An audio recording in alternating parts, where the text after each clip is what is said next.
Good afternoon, everyone. Let's get started. We have quite a bit to do today. Good Uh, afternoon, we'll, sir. Hi. So we will finish where we left off last time for lecture one. That's going to take us maybe 15 minutes or so. And then we will start on lecture two.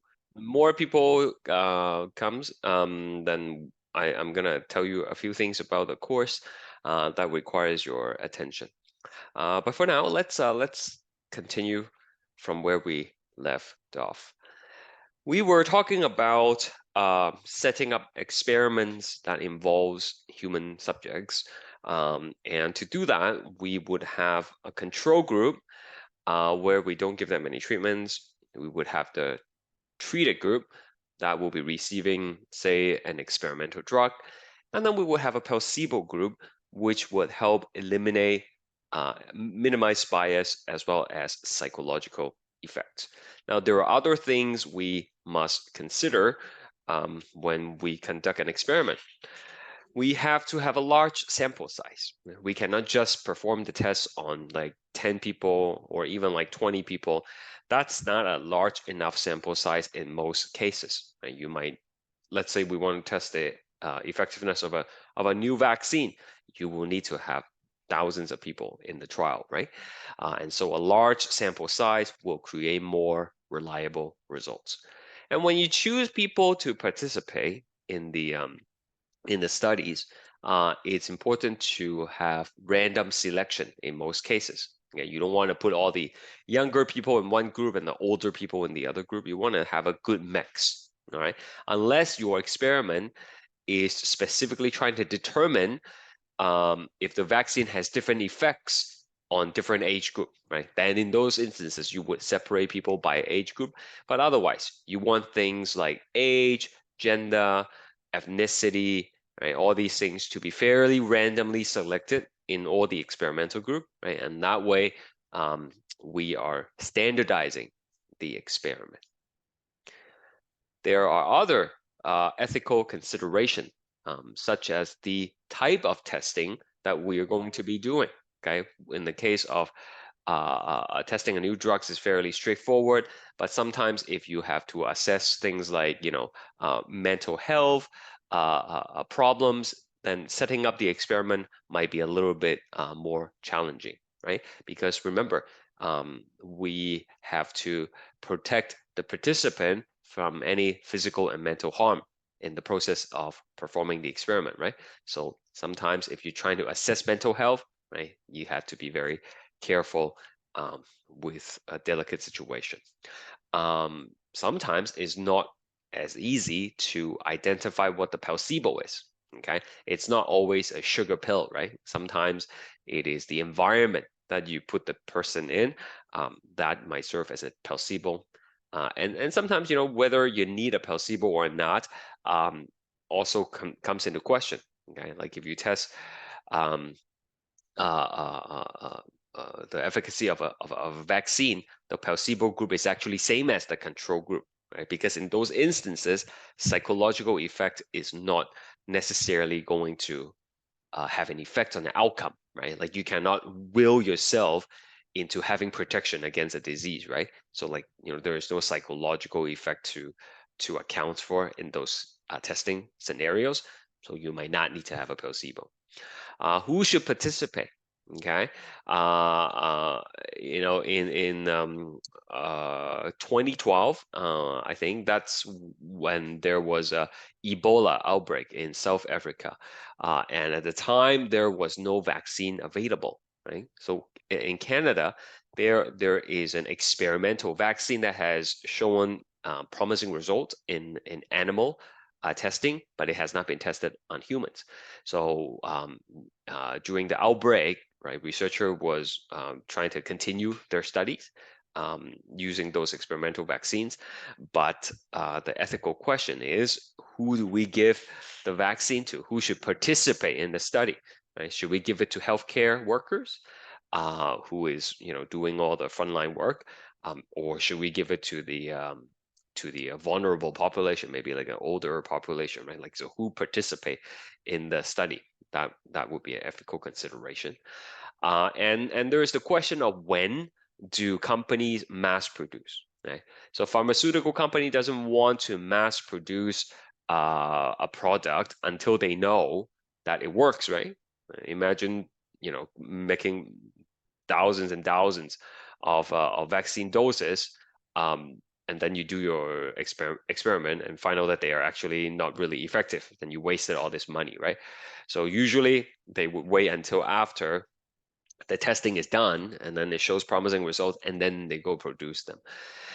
But in the case of COVID, right, that would not be a very a viable option because people are, getting infected and they're dying, and it could, seriously delay the rollout process if everybody waits until after the testings are done, right?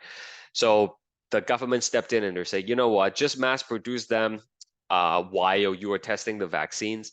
And if it works, then you already have the vaccines ready to roll out, right? And people, you can save lives with it. And if it doesn't work, that's okay. The government will absorb the cost associated with producing all these vaccines. Like you can throw them away when it don't work, and then we'll compensate you for it, right? So there are these things that needs to be considered when doing testing for new drugs. So the last thing I want to talk to you guys about has to do with evaluating information that you might see online when you're doing research projects. You don't have to do any research projects for my course, but then you might have to do it for your genet course, your general education, right? For your English maybe. So you have to have a way to sift through the information, right? To have critical thinking, to know whether it's trustworthy or not. So a lot of times people see correlation between two variables, between two events, okay? One is related to the other. So in this case, there's a graph. If you are very stressed out, right, your chance of catching a cold, frequency of catching a cold increases. So based on this graph alone, a person might conclude stress will cause you to have a cold, right? So that is not necessarily correct, right? Just because two things are related, just because two things has a correlation between them, does not imply cause and effect. Okay, it doesn't necessarily mean one causes the other. For example, there are many other reasons why one person is stressed out, and some of these reasons is also a possible cause of having a higher chance of catching a cold, right? If you suffer from other illnesses, maybe you have poor diet, little exercise, right? All these things could make you stressed out and weaken your immune system, therefore have a high chance of catching a cold, right? So there might be some other underlying variable that's causing what you're observing. Not necessarily, one thing leads to the next. Okay, so correlation does not automatically imply causality. There is an interesting website you can take a look later if you're interested. It lists a bunch of things that have correlation to each other, but have absolutely nothing to do with one another. For example, here we can see a very good correlation between how much cheese is consumed, shown here in the red line, with how many people die from being tangled by their bed sheets. That's actually something that happens. And so you can see there's a perfect correlation. But does that mean eating more cheese will make you more likely to be strangled by your bed sheet? Right? Probably not, right? Very likely not. And this illustrates an important point, right? Correlation. If there is some kind of relationship between two things, that doesn't necessarily mean one causes the other. Now, there are a lot of misinformation out there, right, on the internet, and sometimes people do what's called like confirmational bias. Okay, like if you believe in one side of an issue, and you find information that support your belief, you're more likely to reinforce it, right? You will read the article and you're like, yep, I knew I was right. Okay, so For example, let's say drinking coffee, right? Some of you probably drink coffee, some of you might not, right? And people who drink coffee, they would like to think that drinking coffee is good for them, it's beneficial, right? So suppose you go on your internet, your news feed, and you see this article, drinking more coffee might reverse liver damage from booze, right? So you look at that, you're like, ha, I knew it. I knew drinking coffee is good for me. So you click on that, and then you read it, right? And then maybe you send it to your friends or whatever, right? And then the algorithm on your phone, right? They detect what you are reading on the internet, and they will feed you more of the same information, right? That's how most algorithm works, right? Like on like Facebook and Twitter and whatnot, right? They want to feed you information that they think you're interested in. So you're more likely to receive more articles on it, right? Coffee consumption may help prevent colon cancer. So these kind of feedback mechanism is what we call like confirmational bias, right? Just because you're getting more of the facts that reinforce your thinking, that doesn't necessarily mean it's true, right? On the flip side, someone might think coffee is not good, right? So then they might read something like this, oh, coffee consumption in either parent might raise miscarriage risk, right? And then they reinforce their own belief, and then more feeds of the same thing shows up. Okay, so then it creates these two very extreme. My point is there are in most cases opposing views on various things. Okay, and sometimes when we just look at an article that's something like this, right? Like the key word to look for is it says may. Okay, drinking more coffee may reverse liver damage. Okay, consumption may help prevent colon cancer. May. So all these things are just correlations. Okay, and never we don't even know without reading into the actual study. We don't know whether these studies are done in good science, right? For example, who is funding the research? Okay, maybe this one is funded by like Starbucks or something, right? So that people would buy more coffee. I'm just like using that as an example, right? So like we don't know what the motives is behind these kind of studies. So we can't just take them at face value. And also, right, these are correlation. It just says may, right? Just like before, I showed you stress may increase the risk of catching a cold, but that doesn't necessarily mean there's a direct link between the two things, right? Okay, so we have to evaluate the information, the data, um, critically. So how do you know? How do you know if it's reliable resources? How do you know if it's credible, right? Well, there are two kind of sources. We have primary source and secondary sources. In primary sources, these are often first-hand information. So if a scientist performs an experiment and then he or she wants to publish the result, they have to publish it in a peer-reviewed journal usually. What that means is other experts in the field has to look at the work, right? They have the expertise of the subject, and they would scrutinize the work. They would make sure that the work is done properly.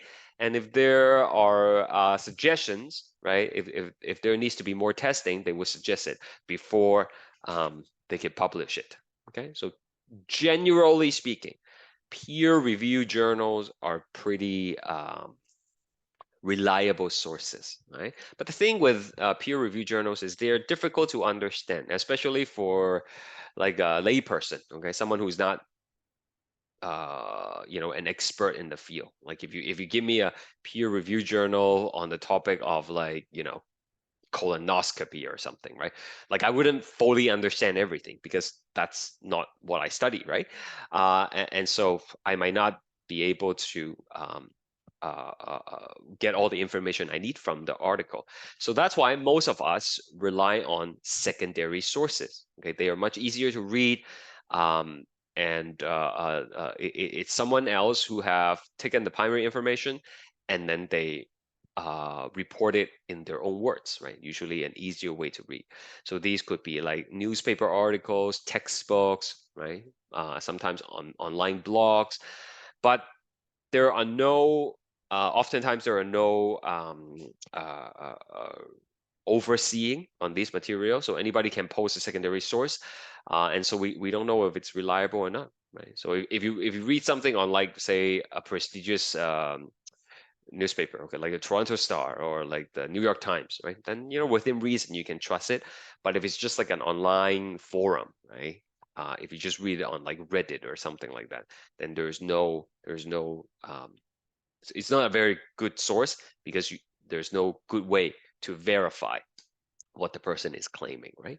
Okay, so when we do our research projects, when we do online reading, right, when we see some kind of scientific study, we need to use the scientific method, right? We have to use what we understand on how science is done to evaluate the source and to see whether or not it's a credible source. And that's it. That is all you have to know for lecture 1. Now, before I move on to number 2, does anybody have any questions for me?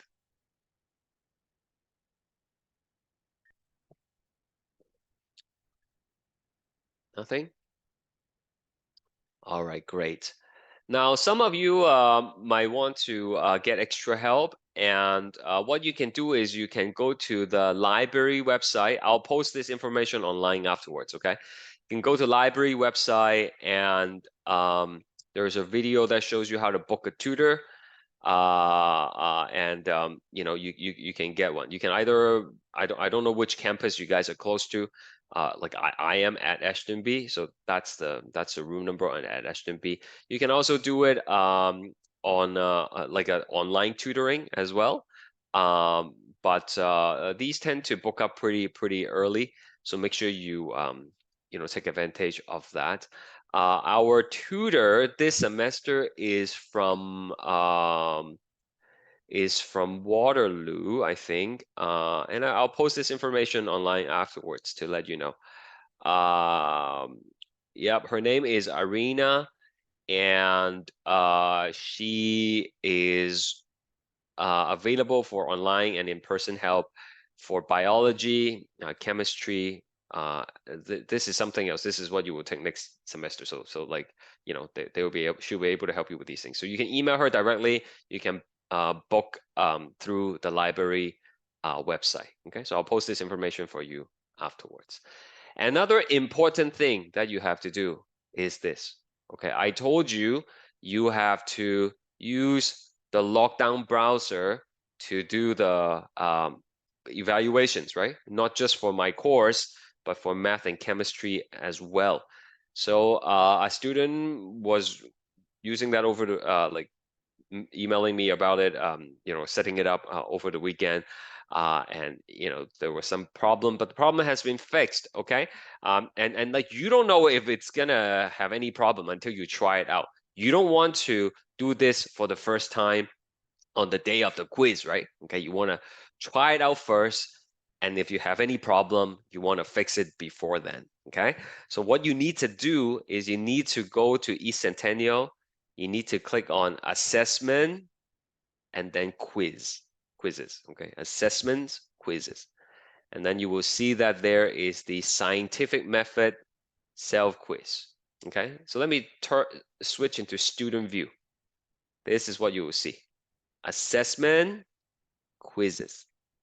Okay, and then you will see all the quizzes that are available, and then future quizzes. So our first quiz is September 21st, right? So that's next Thursday, I believe.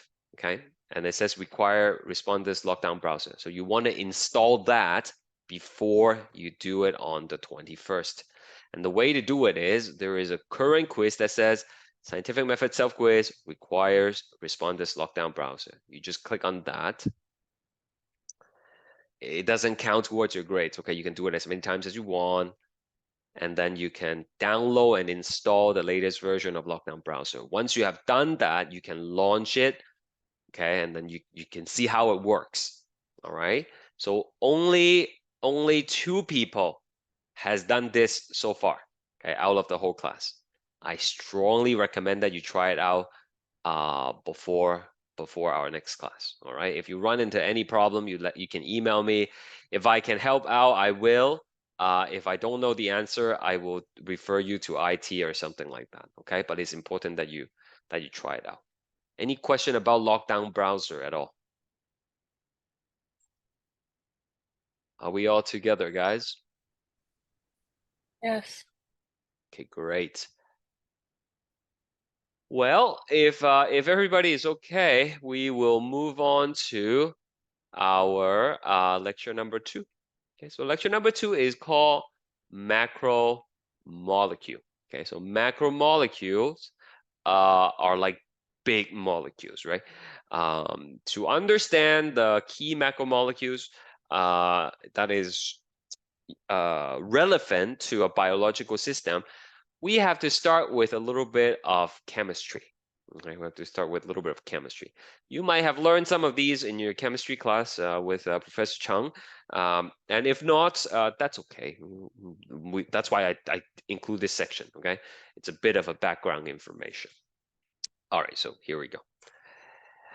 Matter. Matter is anything that takes up space, so it has some volume and it has mass. Okay, so like it weighs something. Okay?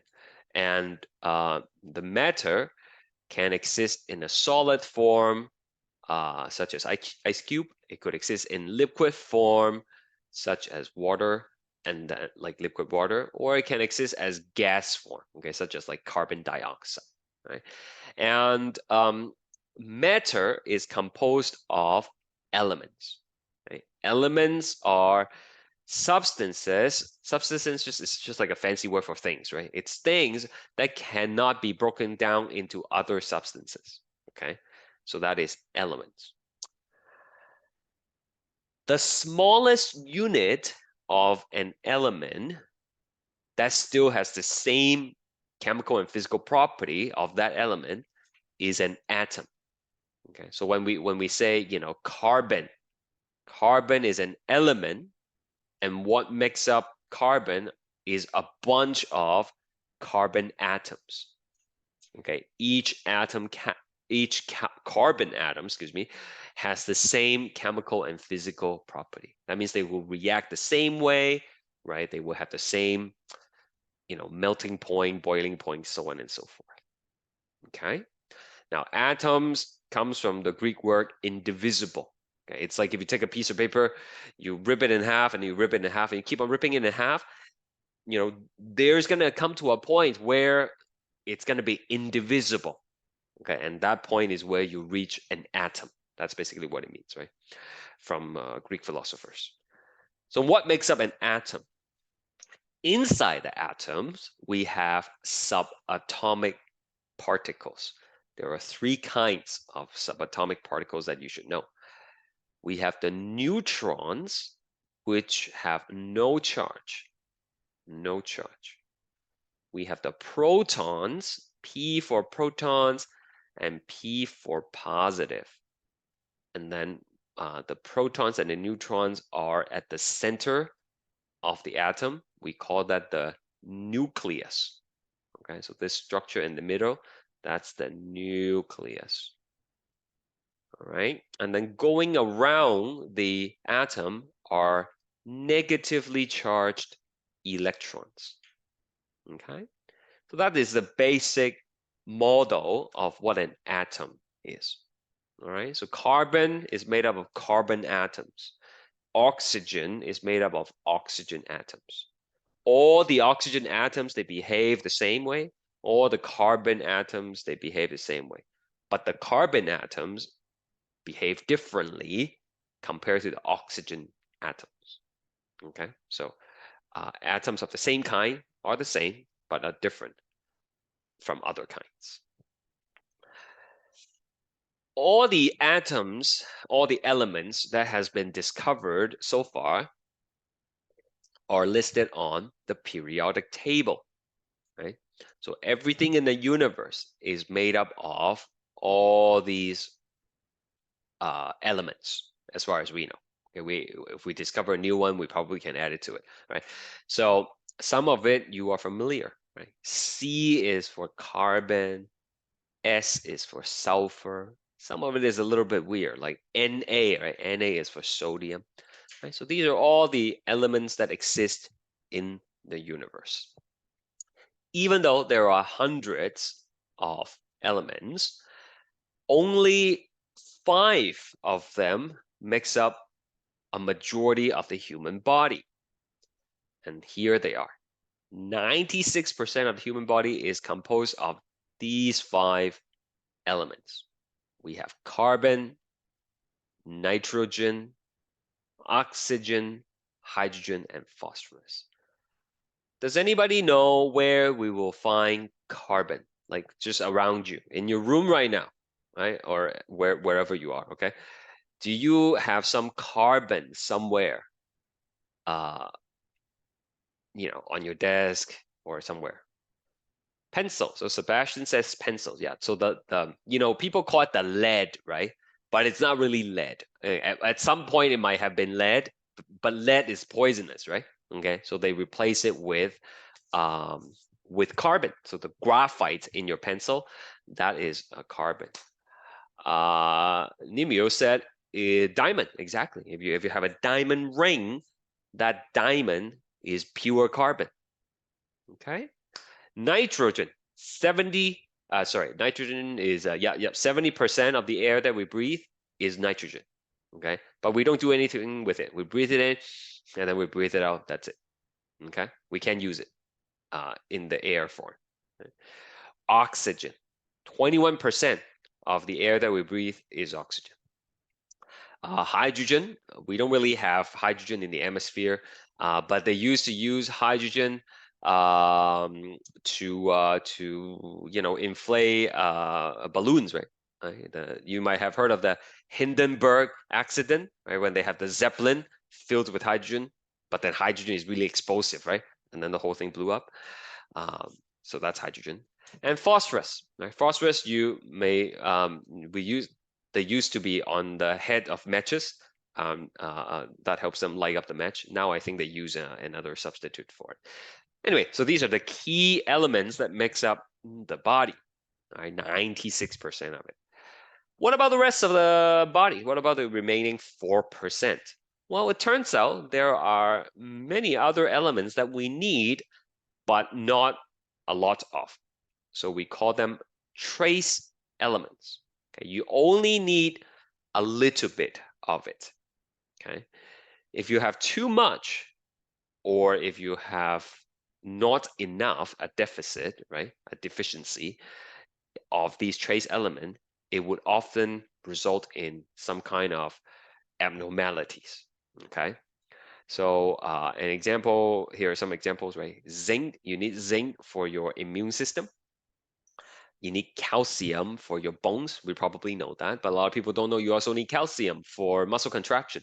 When you move your hands, when you move anything in the body, that requires a little bit of calcium to be released from your neurons. Iodine. Okay? Iodine is used by your thyroid. Do you guys know where your thyroid is? Usually in class, I would ask people to show me their thyroid, but since I can't see you, do you know where your thyroid is? Anyone? Your throat? Yeah, it's around your neck, your throat, right here. Okay, if you didn't know you have a thyroid here, you do. Okay, it's a butterfly-shaped organ that produces hormone that regulates your metabolism, and it uses iodine to do it. Okay, so we need a little bit of iodine. Magnesium is another one. Do we have other examples of trace elements? What other things do we need for the body to run?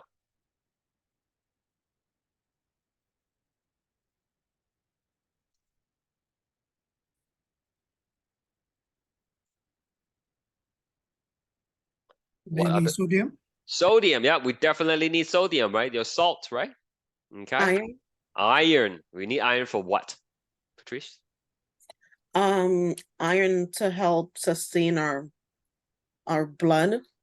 Right. So the iron is found in the blood, and it helps us carry oxygen, right? Okay, very good. Sebastian say potassium, right? So like there is a bunch of other stuff that we need, right? And we don't want too much of them. Okay, too much of it is gonna be toxic for the body, and too little is also not good. So here are two examples. Iodine deficiency. Right? So when a person doesn't have enough iodine, their thyroid gland becomes bigger. right? The body is trying to make more of the hormone by getting bigger, okay? Because not having enough iodine means you cannot make the hormone, right? So the organ becomes bigger to try to compensate, and it results in this condition called goiter, right? We don't have to worry about iodine deficiency in North America. Um, why? Where do we get our iodine? Where do you get your iodine in your diet? Do you guys know? Salt. That's right, from salt, right? Our salts are iodinized, okay? They add iodine into the salt to prevent iodine deficiency, all right? So natural sources of iodine would be like, shellfish, eat some shrimp or crabs or seaweed, that kind of stuff. That would be rich in iodine. But like I said, we don't have to worry about it. Anytime you have some salt, you already are taking in iodine. Look at your salt; it would tell you that is iodinized. Calcium deficiency can lead to osteoporosis. I'm sure you're familiar with that condition. Your bone becomes very porous, very weak, and when you fall, you can break your bones. All right. So atoms of the same elements can have subtle differences in them. Okay. For example, now you don't have to understand the math I'm trying to show you here. Okay. You will learn it in your chemistry class, but I will show some numbers to help you understand the concept of isotope. Carbon exists in different forms. We have the most common kind of carbon atoms. We call it carbon 12. Right? It's carbon 12 because it has 6 protons and 6 neutrons. Okay, you just have to believe me, it does. Okay? Later on, like I said, you will learn how to figure out these numbers in your chem class. And then there are the rare kind called carbon 14. So carbon 14 has 6 protons, but 8 neutrons. 6 plus 8 gives you the 14. That's why it's called carbon 14. So carbon 12 and carbon 14 are both carbon atoms, but they have different weight. Right? One is heavier than the other because of the extra neutron that it has. Okay. If we are talking about atoms of the same element, the number of protons cannot change. If you add protons to an atom or you take protons from an atom, it becomes an entirely different element. Okay, if you add a proton to carbon, it actually becomes the next one, which is like nitrogen, right? So we don't do that. Protons are always the same, but the number of neutrons can change. Okay, so we call these atoms that have different number of neutrons, we call them isotopes. Heavier isotopes can sometimes be unstable. And when it's unstable, it will break down. And when they break down, they might give off radiation. Okay. Sometimes it takes a very long time to break down, thousands of years in some cases. Sometimes it breaks down very quickly in matters of minutes. Okay. So what do we use it for? Well, just a few small examples here. Carbon 14 can be used to date a fossil. If you dig up some kind of fossil, human or otherwise other animals, and you want to know how long it has been dead, you check the amount of carbon 14 left in the bones. Okay, so when we are alive, like you and I, we constantly exchange carbon with the environment. Okay, so when we eat things, we introduce carbon in our body. When we breathe in some carbon. So we as in like alive, when we are alive, we have a steady level of carbon 14. Okay, it's not going to increase or drop drastically. It's some steady level. But as soon as we die, we no longer exchange material with the surrounding. So we are not replenishing carbon 14 into our body. And so whatever amount of carbon 14 we had when we die, and that's the same amount for everyone alive right now, right? Will start to go down, right? So if someone digs me up later, like, I don't know, 200 years later, they found my bones and they check the amount of carbon 14 left, they could calculate backwards to figure out when I died, okay? Because of that property. Iodine 131, that is useful for treating thyroid cancer.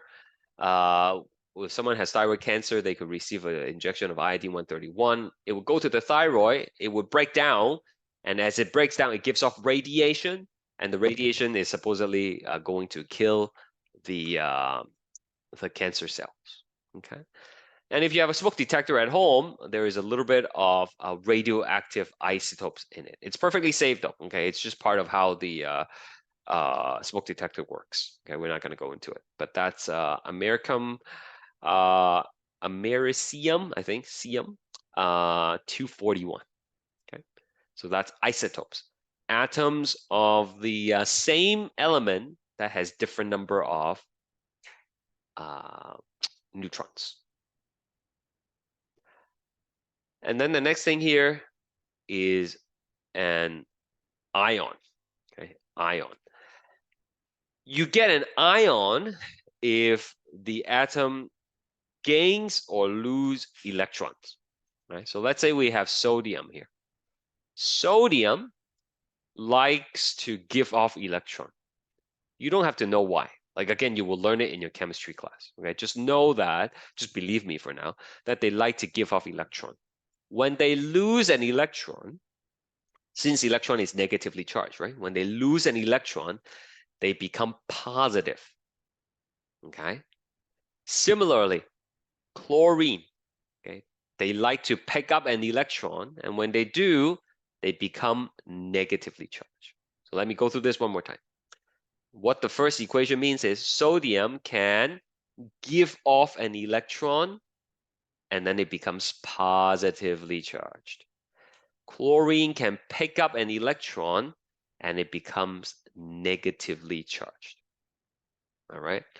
So when we say we need sodium in the body, when we say we need chlorine and potassium and calcium in the body, it is the ion form that we are talking about.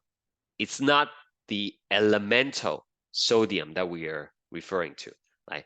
Sodium exists as a solid, as a chunk, kind of like a block of rock, if you would, but it's really soft. You can actually cut it, and that's not what we're talking about. We're talking about the ion form. Okay, so the potassium, the magnesium, all those things that are in our bloodstream that we need, they form what we sometimes refer to as the electrolytes. Okay, electrolytes. So after you exercise a lot, right, you want to replenish your electrolyte, you drink your sport drinks, right? For people who suffer from, had a food poison or something, and then there's diarrhea, you lose a lot of electrolytes in diarrhea. In fact, if you have severe diarrhea and then you just lose a lot of electrolytes, you shouldn't be drinking just water to replenish it, because when you drink water, you dilute the remaining electrolyte in your body, right? And that could be dangerous. So you should replenish the electrolyte.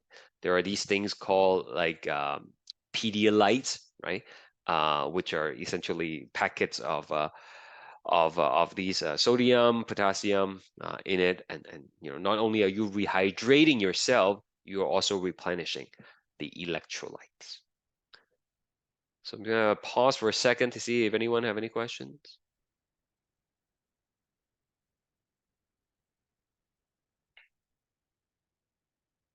All right.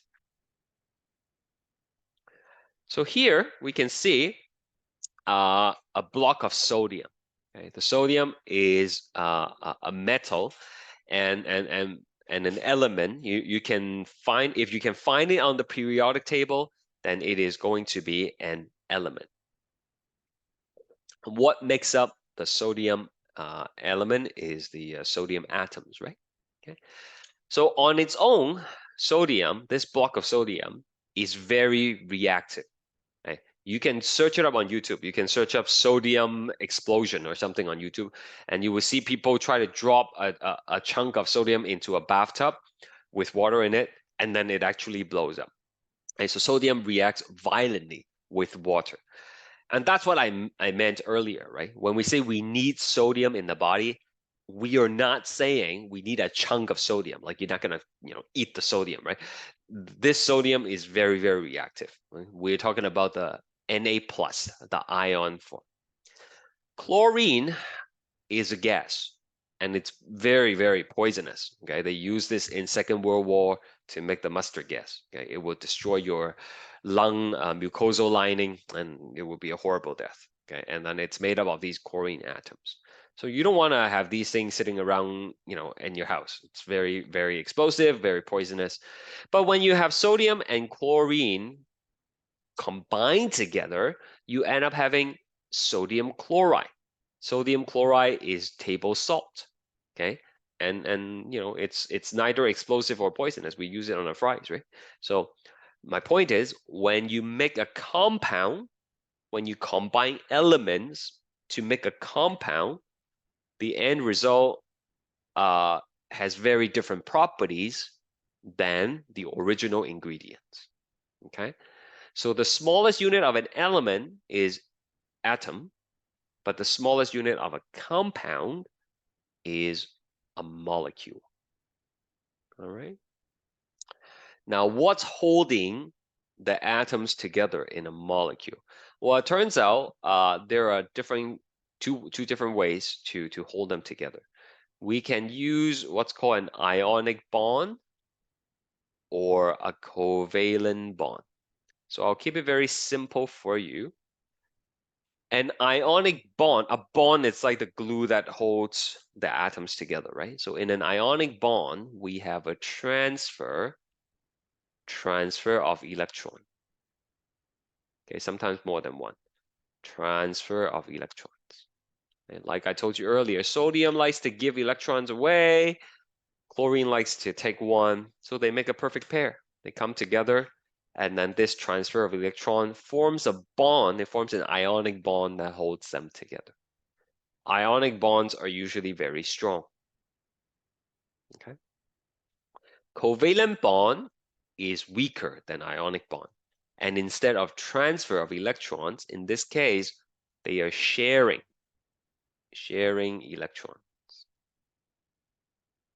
Okay, sharing electrons. So you can see here, we have an oxygen, we have a hydrogen here, and then they're sharing the electrons to form a water molecule. Okay. So ionic, transfer of electron, covalent, sharing of electron. Ionic is stronger compared to covalent.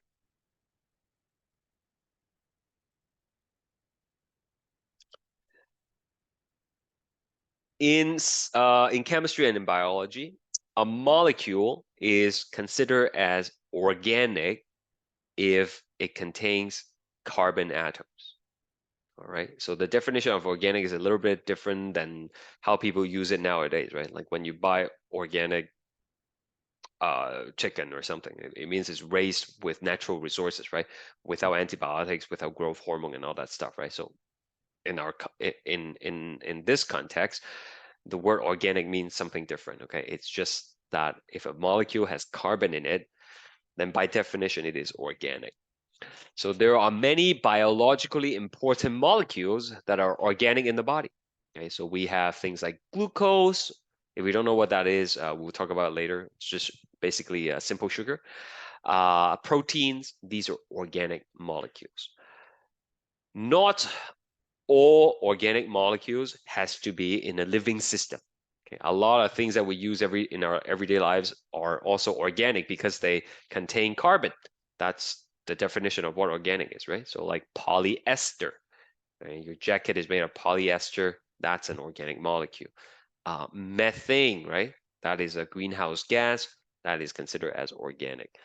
If you have a non-stick pan at home, the black coating that makes it non-stick, the Teflon, right? That's organic because it contains carbon.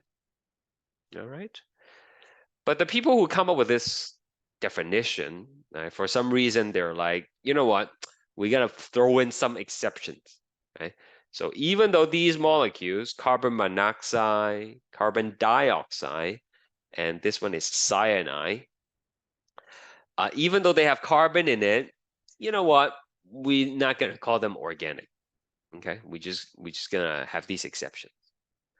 So on the test, if I ask you to select all the organic molecules in the list, make sure you choose everything that has a carbon, but don't choose these ones. All right, it's just the way it is. The person who came up with this definition decided this is the way. And everyone else agreed.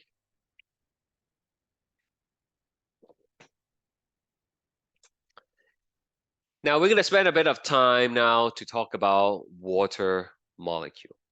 Okay, so let me switch to my whiteboard, and let's draw some water molecule.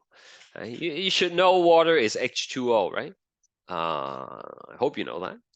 And to draw water molecule is easy. It's like drawing Mickey Mouse. Okay, so you have the circle and then you have the ears.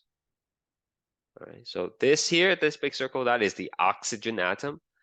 And then these are the hydrogen atoms. So what's holding the oxygen and the hydrogen together is a covalent bond, sharing of electron. Okay, so a covalent bond holds oxygen and hydrogen atoms together. Okay,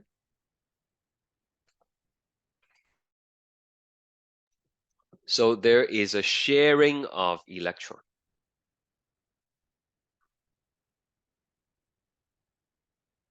between the atoms, but the sharing is uneven. For reasons we're not going to go into, the sharing of electron is not like 50-50, right? I like to think of my kids. Sometimes they want to, I don't know, buy a new toy or something, and I don't want to buy two of them. So I'm like, okay, I'm just going to buy one, and you guys have to share. All right. And of course, they say, yeah, we'll share. No problem. We'll share. But when we get home, right, after the first day or something, the older one is like playing with it more. So even though they're sharing, but you know, the older one kind of hogs the toy a little bit. She gets to play with it, you know, more, right? So this is similar situation. Even though oxygen and hydrogen are sharing the electrons, but for reason we're not gonna explain, the oxygen gets to hold on to it more often. Okay, just like my older kid, right? So because of this unsharing of electron, uneven sharing of electron, the oxygen is slightly negative, whereas the hydrogens would be slightly positive because the electrons hang around the oxygen atom more often. Okay, so when we put another water molecule next to it, okay, this one is also slightly positive for the same reason. They would attract each other like magnets, right? Opposite charges attract each other, right? Positive attracts negative. So here, there is going to be an attraction. This attraction is called hydrogen bond. Okay, it is attraction. Sorry, I'm running out of space. Let me do it here. Okay, that here is called hydrogen bond, and it is attraction between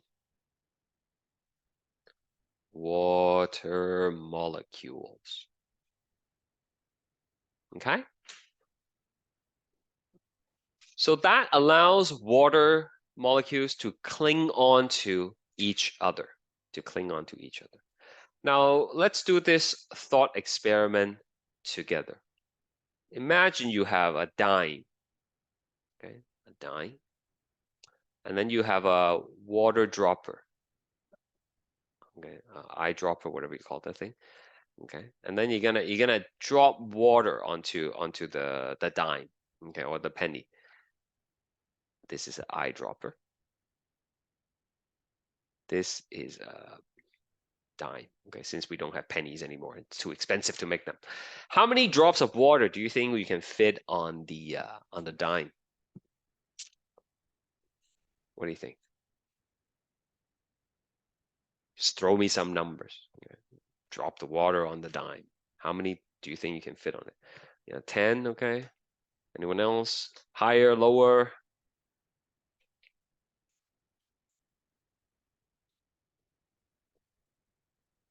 11.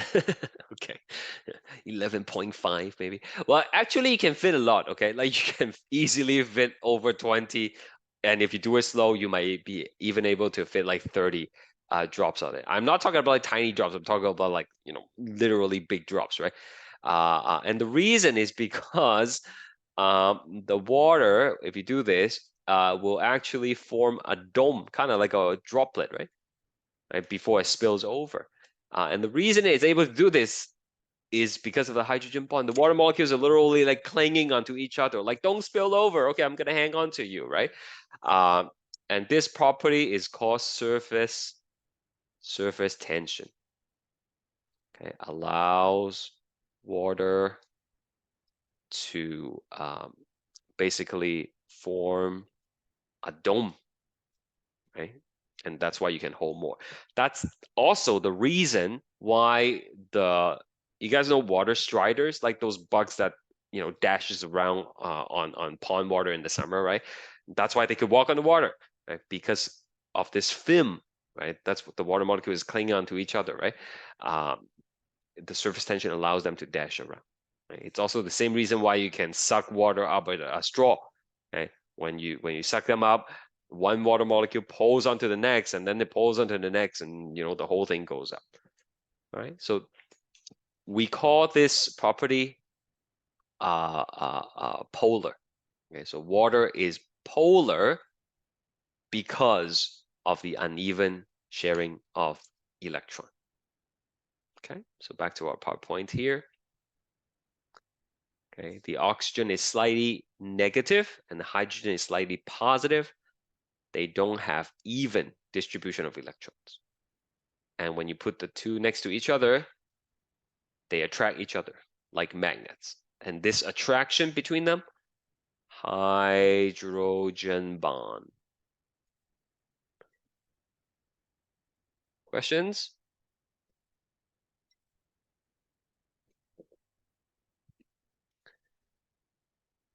Okay. Now, water is very important in life. We cannot live without water for more than 3 days. And one of the reasons why it's so important is because it acts as a good solvent.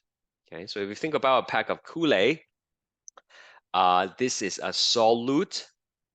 Okay, and then you can add it to the water, which acts as the solvent to dissolve the solute, and afterwards you get a solution.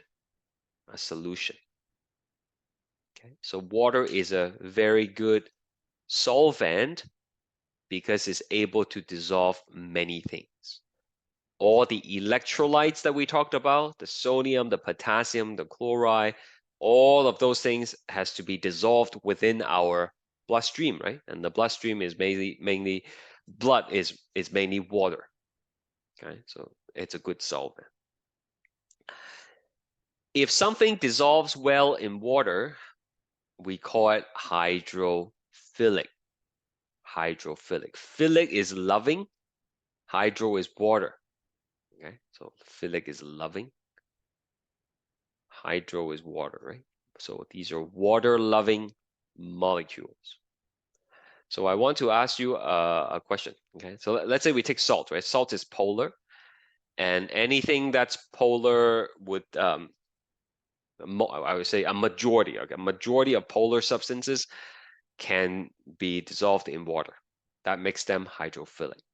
So when you dissolve the sodium chloride, the sodium and the chloride would separate. You will have the Na plus, and then you will have the Cl minus. So I want to ask you, which part of the water molecule will be surrounding the Na plus? I'm going to do a poll for you, okay? Is it the hydrogen or the oxygen? Here's the question again, in case you missed it. Which part of the water molecule, is it the hydrogen or is it the oxygen? Which part will be surrounding the sodium? Okay, please let me know your choice. Hold on. Okay, there you go. If you think it's the hydrogen, please choose A. If you think is the oxygen, please choose B. And if you're not sure, you can choose C.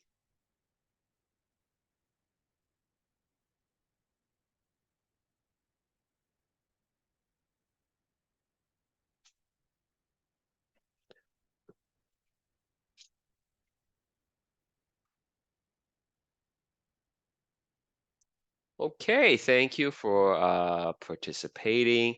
Uh, most people chose oxygen, and that would be correct. Remember, the oxygen is the slightly negative part, right? And you can take a look at the notes we wrote earlier. And opposite attracts. The negative charge is going to attract to the positive. So in this case, the oxygen will be surrounding our sodium. Similarly, for the chlorine, the hydrogen would be surrounding it because hydrogen is slightly positive in the water molecule, and positive likes to be attracted to negative. Okay, and so if the water molecules is able to separate the substance like this, then that's what makes it hydrophilic. Okay, water loving. So can you guys give me some more examples of hydrophilic molecules other than salt? What else is hydrophilic? Sugar, good. Anything else? Maybe one or two more. Anyone else? Sure, coffee, yeah. Not the I mean, coffee is like not the grounds, right? Like the coffee grounds, they don't physically dissolve in the water, right? Right. But like I guess like liquid coffee, right? Maybe, yeah. That one's a little bit obscure, so maybe not put that. But anything else? You must starch. Yeah, sure. Like cornstarch, right? Like if you're cooking, you want to thicken your gravy or something, right? Okay, so like cornstarch, I'm gonna say, because starch can be, misleading. Sure, milk. All right. What if what about things that don't dissolve in water? I'm sure you guys can give me some examples, right? Give me two things that does not dissolve in water. Okay, rocks, that's interesting. Yeah, oil, that's what I'm looking for, right? Someone was telling me like calculator is not dissolvable in water. Be that as it may, it's not really the right way of describing like calculator, right? Okay. Uh, but yeah, oil, right? Oil, wax. Taylor said people. Okay, fantastic. Oil, wax. These things are not soluble in water, and we call them hydrophobic. Okay, phobic is to be afraid of something. Like if you're claustrophobic, you're afraid of confined space, right? So hydrophobic is water hating. Okay, so these tend to be nonpolar molecules. Okay, so oil, wax, right? Uh, uh, uh, like what else is not any kind of like butter, right? Butter is kind of like oil, I guess. Right? So these things are not gonna dissolve in water. They are hydrophobic. All right. So you need to know these two terms. I'm gonna come back to them again and again. Hydrophilic, it interacts well with water, it dissolves in water. Opposite of that is hydrophobic. Do you guys know you can buy these spray? They are called hydrophobic sprays, and you can spray it on your shoes or something, like new pair of shoes. You spray it on, and it will repel water, which means you can wear these shoes and you can run right through a put like a muddy puddle, and it will not get dirty because the hydrophobic coating will not let the muddy water cling onto it, right? It's water repelling, right? Okay, it's pretty cool. You can search that up on YouTube as well if you want to see. Okay, hydrophobic coating. Okay, I think that's what you can search. All right, it works good. Yeah, I'm sure it does, right? Especially in winters, right, with all those salt and stuff like that. Okay, so the last thing I want to talk about before our break is acids and base. Right? There is something called pH scale, and it typically goes from 1 to 14. right? The pH scale measures the concentration of hydrogen ion. How much H plus are there in the solution? The more H plus you have, the higher the concentration, the lower the pH is going to be. So if I have pH less than 7, then we call that thing acidic. Right? Does anybody know anything that's acidic that's lying around at home? Just give me some examples of things that are acidic.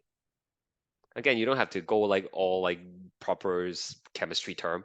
Just like things are lying around in your kitchen, right? Yeah, vinegar, very good. Okay. Lemon, very good. Maybe one more. Anybody? Uh, good try. Baking powder is actually the other way around. Yeah. So pop, right? Like Coca-Cola, it's orange juice, right? All those are acidic. All right. On the other spectrum, we have less H plus, lower concentration of H plus.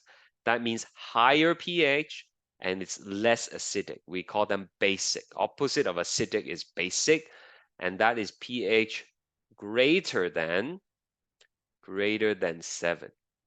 Okay, so that would be like baking soda, some of you were saying. Bleach is basic. Like soap, right? That's basic. All right. Car battery is acid. Someone mentioned car battery. Very good. Yeah, toothpaste is basic. So like acidic stuff tends to be sour. They are corrosive, right? Uh, Basic stuff is usually like bitter.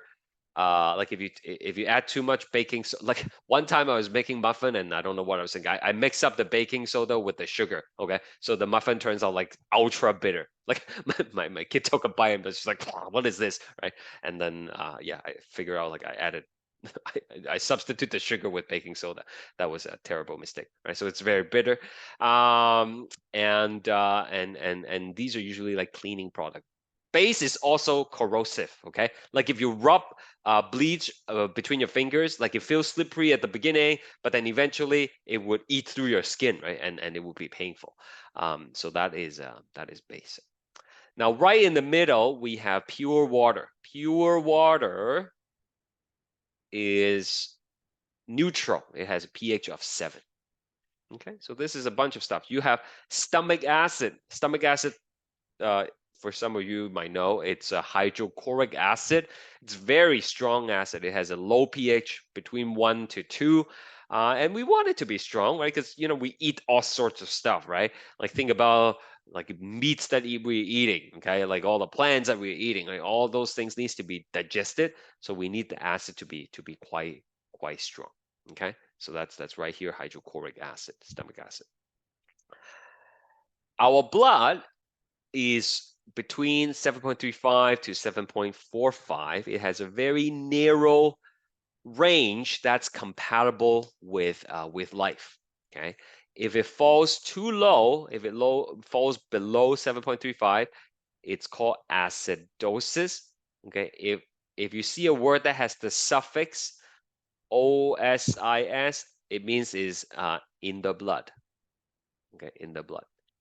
Okay, so like too much of something in the blood. Okay, so acidosis is like too much acid in the blood. Okay, alkalosis is too much alkaline, too much base in the blood.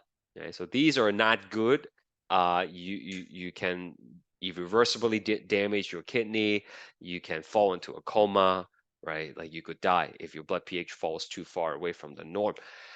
But that's okay. We have various ways to counteract those changes. Like, I mean, we don't fall into a coma every time we have a glass of orange juice, right? Even though it's acidic, right? We have mechanisms to counteract those changes. Our respiratory system, your breathing pattern can change to alter the pH. Like, if you had an experience where you vomit excessively, okay, because of food poisoning, if you vomit so much, you will notice that your breathing becomes shallow and rapid, right? That's because you're losing a lot of acid with all those vomiting, and you need to compensate the blood pH and the breathing pattern change. So that's an example. Your urinary system can change to adjust the pH of your blood.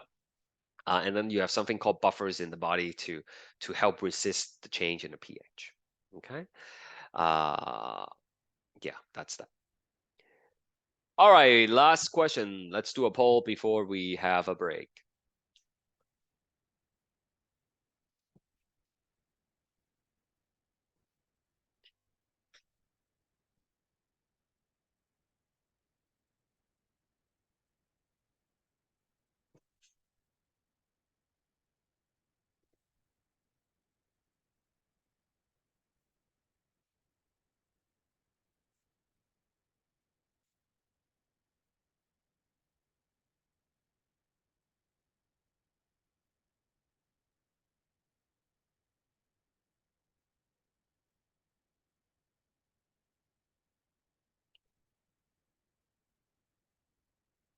All right, I only have three answers. What's going on, people?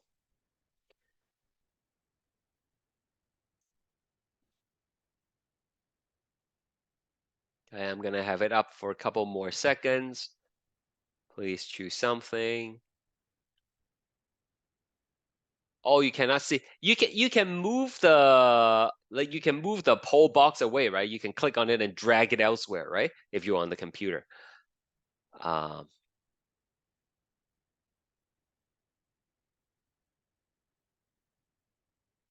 all right. So here we go. Water is a polar molecule because the answer is C, right? Uneven distribution of electron.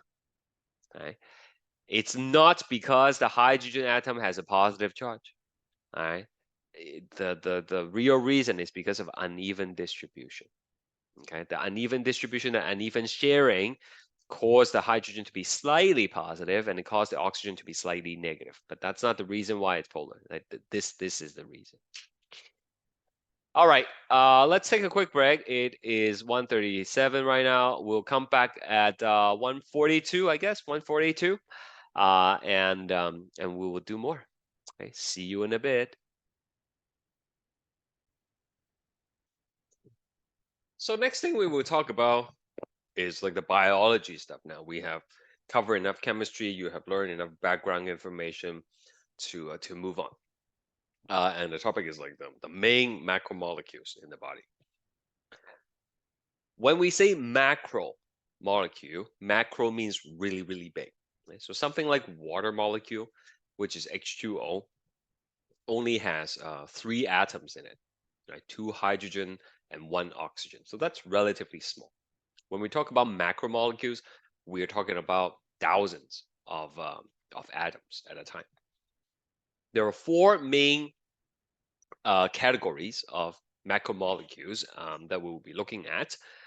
They are carbohydrates, proteins, lipids, and nucleic acid. For today's class, we will only have time to finish carbohydrates. We will do the next 3 on Thursday. Macromolecules in general can be thought of as a long chain of subunits, okay? And it forms what we call a polymers. Right? So you have individual units that are similar to each other, and you connect them together, and you end up having a polymer.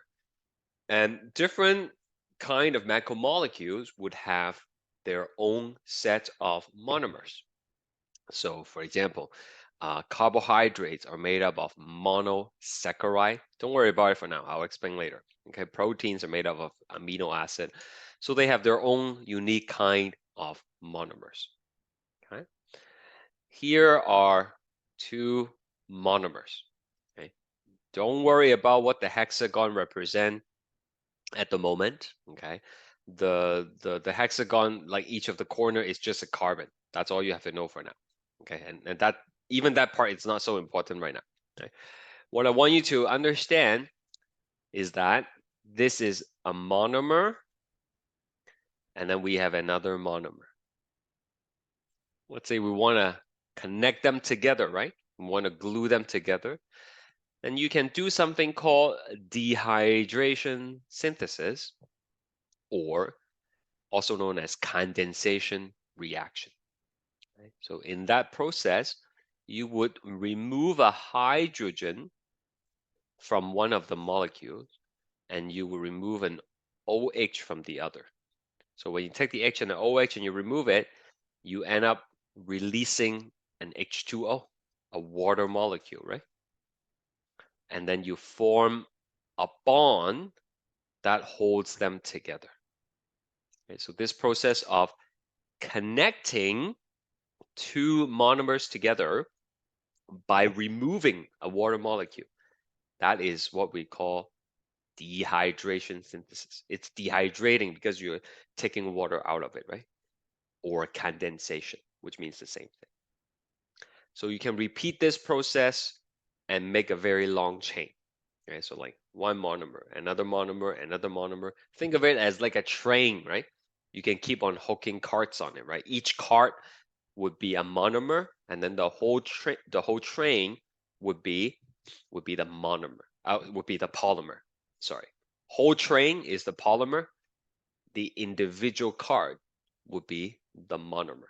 And every time you link an additional cart to it, you are doing a dehydration synthesis.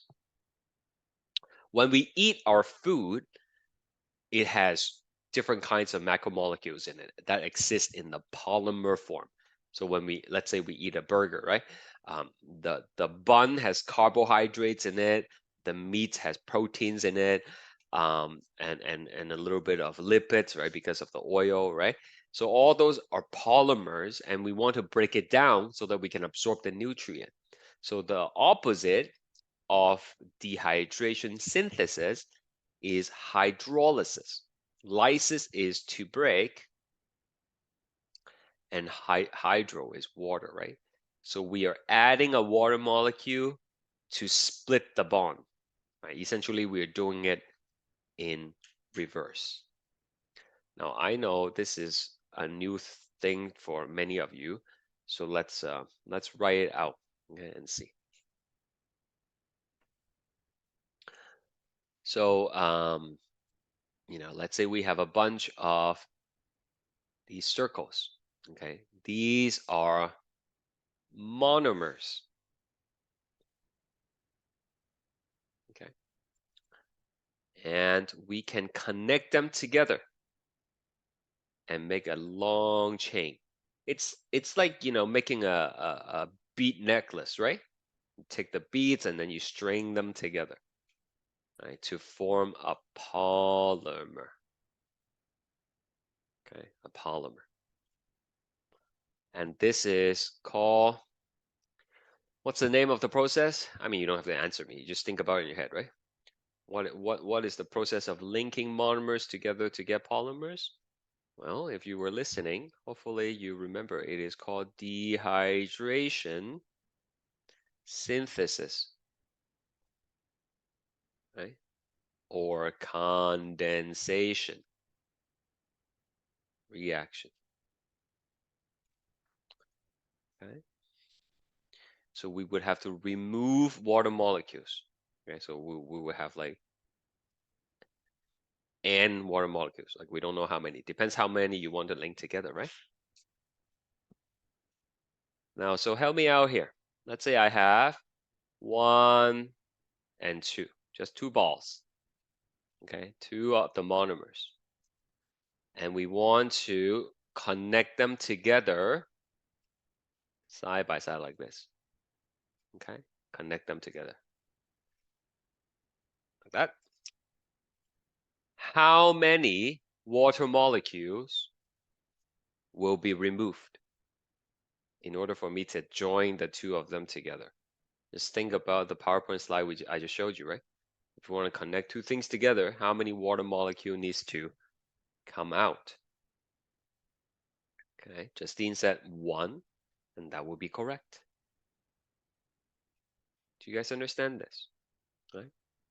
Look, to join them together, I need to take an H from one, take an OH from the other, and then we have the H2O came out, right?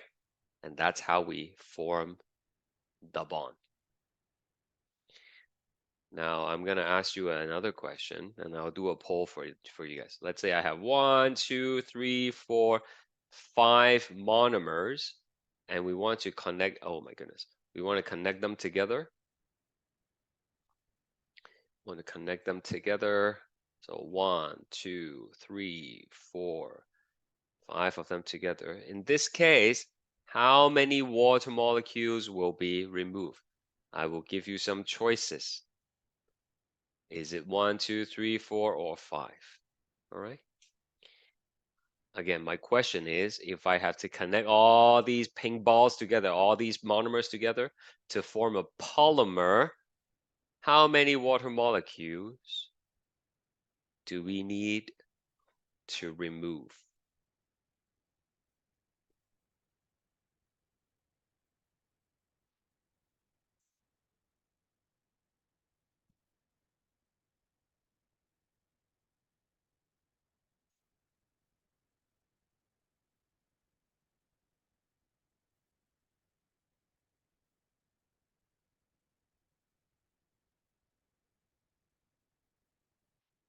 Okay, just 10 more seconds. Please lock in your answer.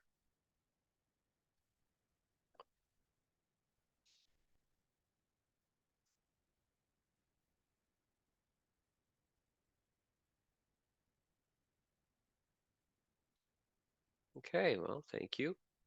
The correct answer is 4.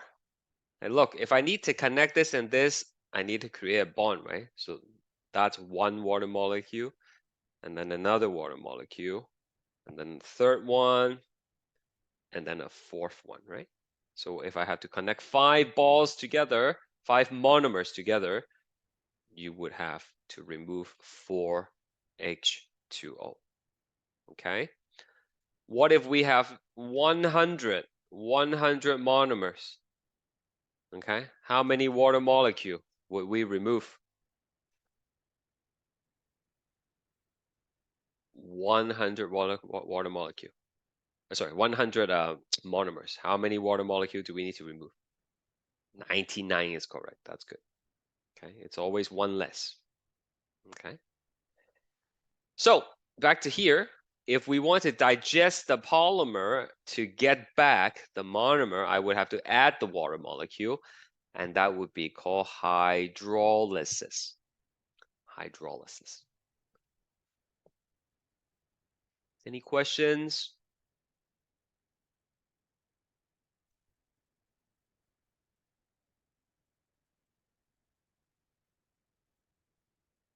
Right. So let's take a look at this question. All right, I'll let you guys read it first because some of you are saying like the poll is blocking the question, right? So read it carefully, and then I will show you the poll.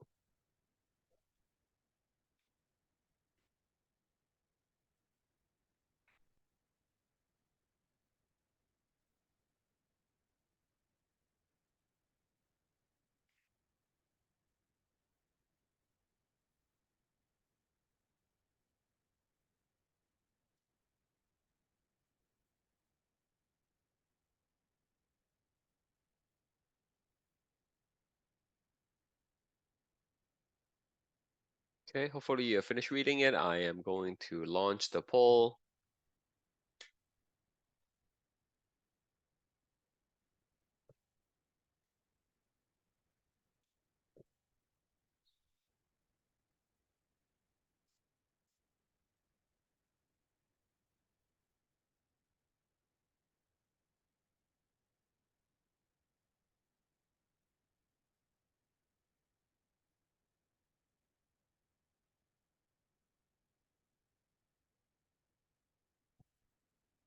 I only got 6 answers.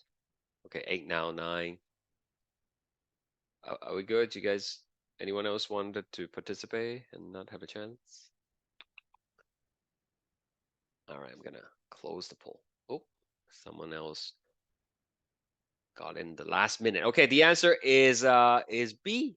Okay, look, this is a hexagon, isn't it? Again, you don't have to know what the hexagon means. I'll show you what it means in a bit, okay? But here's the hexagon and here's your pentagon. You want to join them together? No problem. You take away the H and you take away the OH. That's how you get the H2O, right? So you will have the hexagon connected to the pentagon with an O in the middle, right? So that's this one. Okay, a lot of people chose C as well. But this is pentagon to pentagon, right? Like clearly there's a hexagon and a pentagon here, right? Similarly, D is not correct. You need to have one of each shape. So people who chose C and D, have I convinced you that the answer is B? Right? This is an example of application question, right? I'm getting some emails asking me about, what those will be like on the test. All right. So assuming you're okay, let's move on. Now we're going to spend the last 25 minutes to talk about carbohydrates. And like I said, there are 4 kinds of macromolecules. Carbohydrates is the first one. So carbohydrates are organic molecules. Actually, all the macromolecules, the carbohydrates, proteins, lipids, and nucleic acid, they're all organic, right? Because they all contain carbon. Right? So you want to keep in mind as we learn these things, which of the 5 main elements are found in these molecules. Okay? Do you remember the 5 main elements that made up a majority of the body? Right? There's C, H, O, N, and P, right? Nitrogen and phosphorus, right? So for carbohydrates, it contains carbon, hydrogen, and oxygen. It follows the formula CnH2ON. N can be any whole number. For example, if N is 6, then we have C6H2O6. That's why it's called carbohydrates. For every carbon, you have the same number of water in it, hydrates in it, right? So C6, right? We can multiply the 6 into it. So that's 6 times 2, H12O6. Okay. So that's the basic formula for carbohydrates. We need carbohydrates for quick and short-term cellular energy. That's the main use of carbohydrates for humans, okay, and for many animals. That's how we produce energy, and we can use the energy to, do various functions, right? For the beating of the heart, right? For thinking in the brain, all those things requires energy, and we get it by burning carbohydrates. But carbohydrates can also form structural components in plants and some animals. Right? So the fibers that are found in plants, that's actually carbohydrates as well. The shell of clams, lobster, crabs, those are actually made up of another kind of carbohydrates. Okay, so carbohydrates can be important for structural components, not in humans, but in some animals and some plants. As far as energy use, we burn the glucose, we burn the carbohydrates, the glucose, in the presence of oxygen, which is why we need to breathe. Okay, every time we inhale, we breathe in oxygen, and we're going to react it with the glucose. And that's going to produce the carbon dioxide and then the water as well. Okay, so this process is called cellular respiration. And in doing so, you produce energy. Right? Energy. So we will learn more about this process in lecture 5. Do you have a question, Zoe? I saw you unmute your mic. Nope. Okay. Oh, that was an accident. That's okay. Thank you.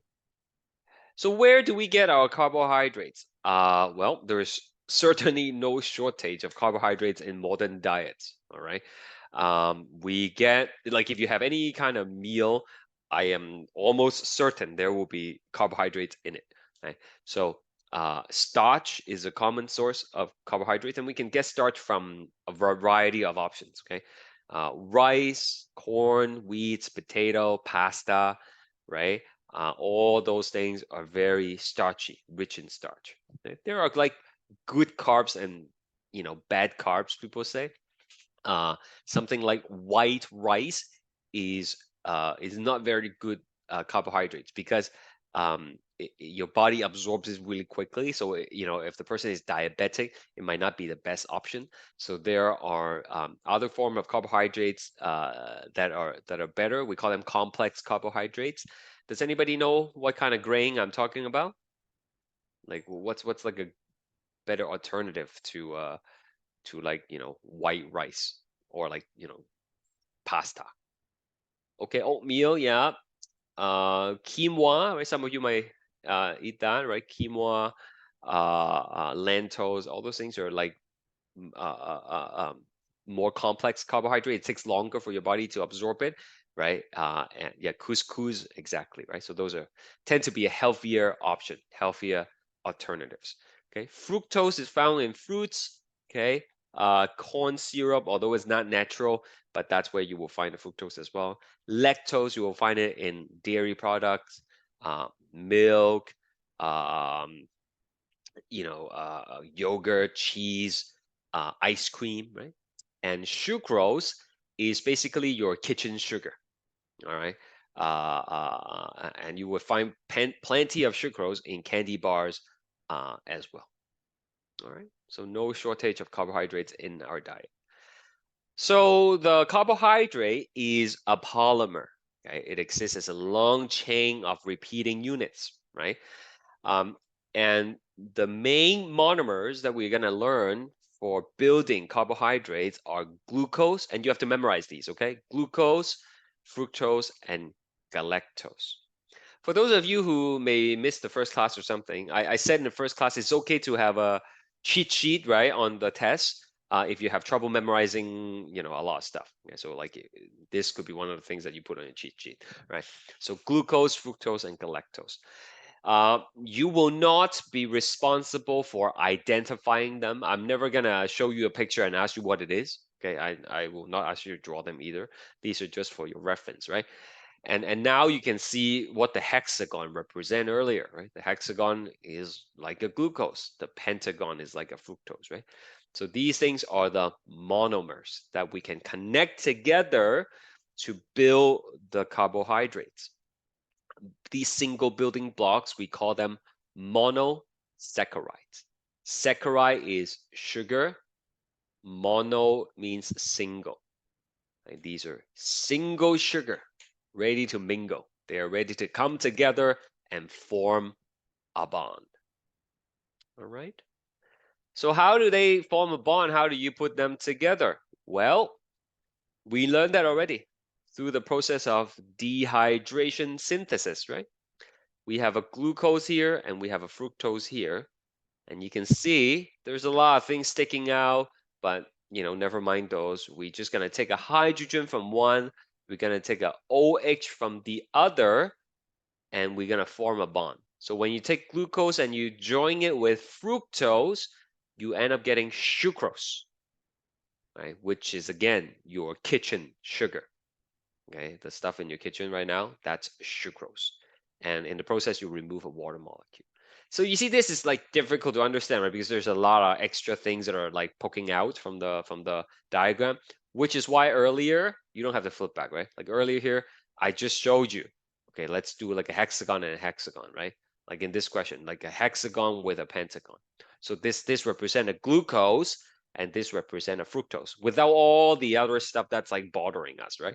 Okay, in essence, we just remove a hydrogen from one and an OH from the other, and you are able to form a bond that creates the sucrose. Okay, so this sucrose, your kitchen sugar, is a double sugar. It's no longer a single sugar.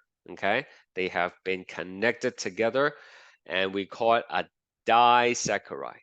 Saccharide again means sugar. Di is double, right? Double. So these are monosaccharide and this is disaccharide. There are different kinds of combinations. Okay, all of these things on the left side They are the monosaccharide. See, at least you don't have to spell saccharide when you take the online course, right? My in-person session, they would have to spell this on the test, right? And then the stuff here that we get, these are the disaccharide.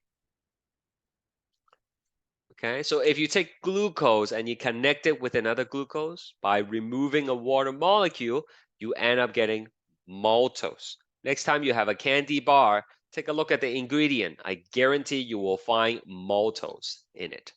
Okay, unless it's one of those like organic ones, then maybe not. But maltose is a common ingredient in candy bars. Glucose plus galactose will give you lactose, okay, which is found in dairy products, I told you. And glucose plus fructose will give you sucrose. We saw that on the last slide already. Right, so a question on the test, like a multi-select question, right? Questions that have multiple correct answers. I will give you all these things. I'll have like glucose, galactose, fructose, maltose, lactose, sucrose, 6 options. And I say, choose all the disaccharides in the list below. Then you have to know to pick these ones out, right? Some people are, of course, lactose intolerant. That means they are missing the enzyme. We call it an enzyme. Enzyme, we'll learn more about it next class. But enzyme are these proteins in your body that helps you break food down. Okay, so they are missing the enzyme. They're missing the thing that helps you digest lactose. And when you have ice cream and you're lactose intolerant, you can't break it down, and then the bacteria will have a feast on it, basically. Okay, and when the bacteria have all these activity, right, as a result of digesting the lactose, it causes you to, feel bloated. You might feel, gas, a lot of gas in your abdomen. You might have diarrhea. But worry not if you have lactose intolerance, sorry. If you are lactose intolerant, you can buy the enzyme that you are missing. It's called lactase. You just pop one of these pills before you enjoy your sundae, and the pill will break it down for you, and there will be none left for the bacteria, and you can enjoy as many sundaes as you like. All right, let's backtrack a little bit. We are talking about building macromolecules, right? So far, we have not done that, okay? So far, all we have done is we take glucose and then we combine it with another glucose, and then we get a disaccharide. The disaccharide, the double sugar, that's not polysaccharide, right? That's like just 2 things long, right? Polysaccharide, it's like the whole gold train, right? Many, not even gold train, like those CN rail, right? Right? That like miles and miles long, right? It's like that. It's really long with multiple repeating units, right? So we call those polysaccharides, okay? Multiple sugars. That's what it means. Now, we're just gonna look at a few examples, right? They are all listed here: cellulose, glycogen, and starch. They are all made up of glucose, okay? The difference is how the glucose are connected together, right? So cellulose, there are like multiple parallel strands, and they are braided together, like literally like braiding the hair, braided together. Glycogen has a main branch, and then it branches off like a tree. Okay, so like that, very extensively branched, and all these are glucose in between. I'll show you a picture later. So okay, maybe I'll explain it now. Okay, like over here, that's like glucose hexagon connected to a glucose, connected to a glucose, connected to the glucose, so on and so forth. And then every now and then you would branch off, and you would have like glucose, and then you would branch off, so on and so forth. It's really hard to draw so many of these, right? But you get the idea, I hope, right? It's just a bunch of glucose connected together in different ways. Okay, starch it's like like that, and then maybe sometimes they have like a few branches that are coming off. Okay, so because they are connected differently, that gives them different chemical properties. Okay, and therefore they are found in different situations. So let's start with cellulose. Because you are able to braid them together, it's very strong. It's like a rope, right? When you braid things together, it's very strong, and it's ideal for forming the structural part of plants. Okay, so the fibers that are in plants, that is the cellulose. right? So we haven't learned cells yet, but living things are made up of many, many cells. And for this is cell, and plant cells, they have a cell wall. Okay, we'll learn more about that later. The cell wall is the fibrous part of plants. Okay, like when you eat the celery, it's crunchy. That's the cellulose that's making it crunchy. Okay, and that's the part that makes it stiff, right, and support itself to grow really tall. Okay. Now, we do not have the enzyme to digest cellulose. We do not have a way to digest cellulose. So when we eat a lot of greens, they are just dietary fibers. We don't get energy from them. Okay? The fibers is good for your digestive system because it helps, move things along. But we're not really extracting energy from the fibers. When we talk about grazing animals like cows that graze and they eat grass, right? They have special bacteria that is in their stomach to help them break down the fibers in the plants in the grass. Okay, and that's how they extract the energy from it. But even so, it's really tough to break down the cellulose because they are so braided together, they're so strong. And so how many stomach does a cow have? Anybody know?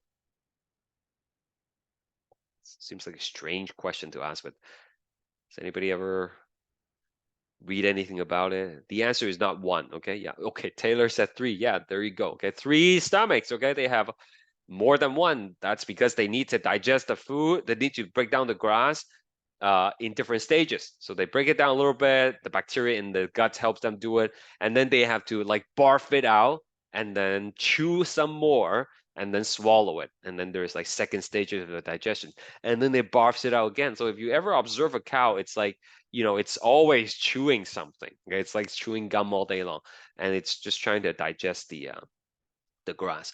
And they say, cow is very bad for the environment. Like if you have a cow farm, for example, right? That's because every time they barf up the grass to chew on it again, they actually barf up a bit of they burp up a lot of methane gas as well. And as you know, methane gas is a greenhouse gas, right? So that goes into the atmosphere and it contributes to global warming.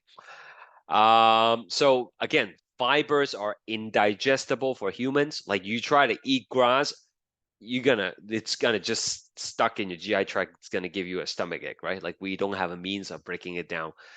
We don't get any nutrients from it. What we can break down is starch. Okay, so the the function of starch and the starch comes from the plants, right? Okay, the function of starch is to store the energy. So plants they try to make as much food as possible during the summer, and then they store it in the roots so that they can use it in the winter, right? When there's like less sunlight or something, right? So you usually find starchy parts of a plant in the roots, sometimes in the stem. So potato is very rich in starch. What other plant parts that we eat are rich in starch? What plant part do you eat that is rich in starch besides potato?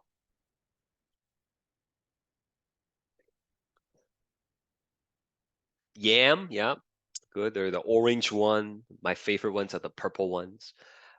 Turnips, sure. Anything else? Like cassava, right? Rutabaga, I think that's what they're called, right?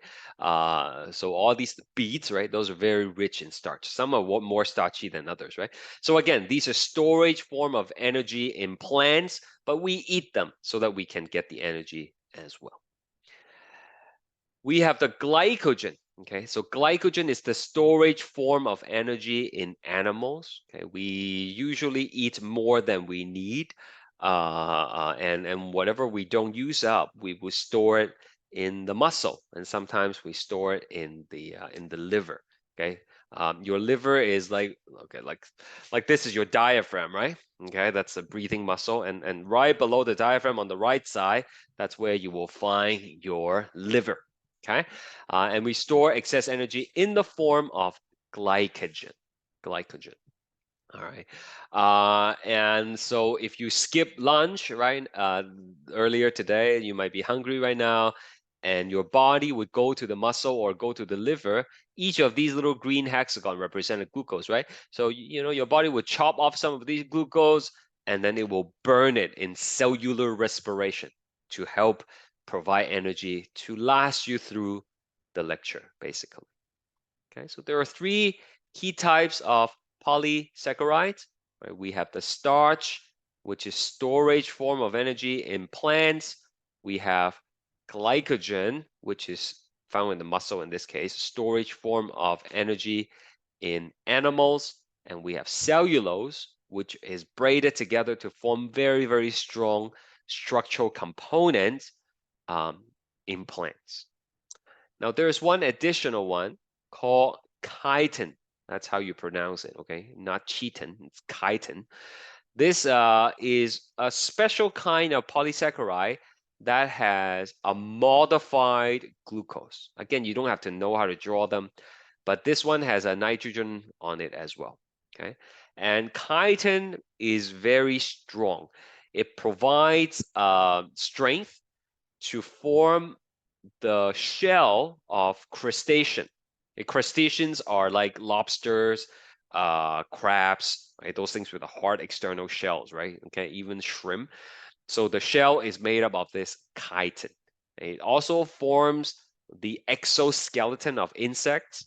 Insects are different from us. Our bones are inside, right? Our soft part is on the outside, and then the hard part is on the inside, right? For insect, it's the other way around. Their shell is hard, and then the mushy part is on the inside, right? So the exoskeleton is formed with chitin. We, as in humans, we don't have chitins in the body. Okay, we don't make them. Okay, we do not have cellulose either. Right, we just have the glycogen, right, that we talked about. But what scientists have discovered is that you can actually take chitin and make it into surgical threads. Okay, so because they are very strong, it's useful for holding like a surgery room together, right? Like if you remove your wisdom teeth or something, they have to stitch your gum up. They would use the chitin. It's very strong. But what's really useful about chitin is that it is biodegradable. Okay, so when they stitch up your wounds, after a while, it would just dissolve in your mouth. You don't have to go back to the dental office to, take the stitch out, which is what they had to do before, right? If you had like surgery or something, you don't have to go back to remove the stitches. So it allows the wound to heal better, and it minimizes scar, right? Because it's able to dissolve on its own. Okay, so that's one use of chitin. We don't naturally produce them, right? And so four kinds of polysaccharides, okay? Uh, Cellulose, glycogen, starch, and chitin. Okay, and that's it for today. You can do these concept track questions yourself. I'll take it up next class. But your quiz is going to be next week, right? Like I said, again, go check out the lockdown browser. It's important that you do that. And also, you should not wait until the test to do the study guide. All right. So this is a Lecture 2 study guide. You can find it under the Lecture 2 folders. So, start working on them. List 5 major elements found in living things, right? Carbon, hydrogen, nitrogen, oxygen, phosphorus, right? Look through the PowerPoint slides, find the answers. Okay, you can fill in all these charts, right? And what we did here is today, like up to this point, right? Starch, where can it be found, right? What is the main function, right? So fill those in. I'll post the answer at the end of the week, but print it out and start working on them. All right. So that's it for today. Thank you. If you have questions, feel free to stay behind and ask. Otherwise, I will see you all on Thursday. Have a Good good day, one, sir. guys. Bye bye. Thanks, sir.